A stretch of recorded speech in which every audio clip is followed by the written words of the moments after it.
Ayan, so eto, what's up mga ka-backyard. So ito yung tanim mo ko ng napier. Pinapasok ko na sila dito.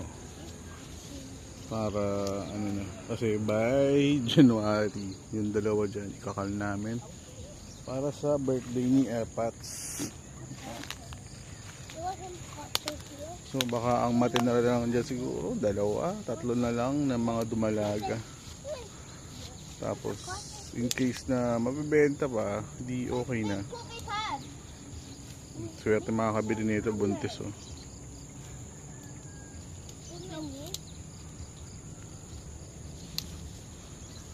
Yung isa hindi ko na pinagbuntis kasi kakatayin nga namin. Ayun oh, yung mahirap patabain yan eh.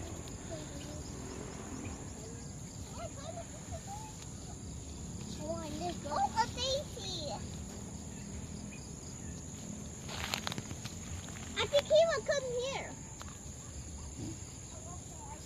Ate Kira. Look what I found. Sa dandelion ba? Dandelions are like the fluff balls. Like, like this.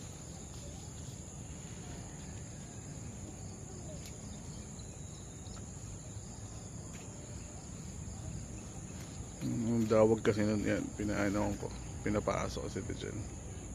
I-secure ko lang yung kabila, baka mamaya makapasok dun sila sa taniman ni mama. Kasi magre-reset ng taniman. Oh, ayun na nga, pumasok na nga dun. Kasi oh, yeah, I get it. Yan, pumasok ka sa taniman. Wait lang, wait lang. Dito kasi taniman ni Ermats.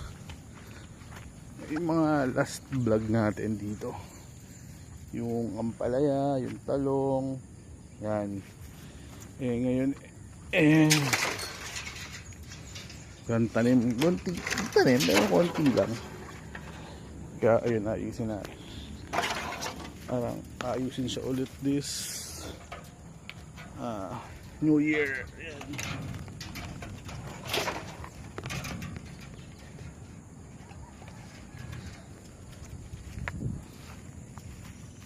This New Year ayusin siya.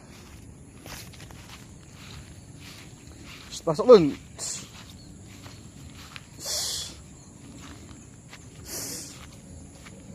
Diyan lang kayo. Connecting kasi to. Wait lang. So harangan ko muna to. At baka lalong maubos yung konting trip dito. So ano tira na lang dito? Ayan, papaya, tanglad, saging, mostly fruit bearing trees. At ayun, may mga babaging dun. So yun lang muna. Mag-ayos muna ako dito. Salamat.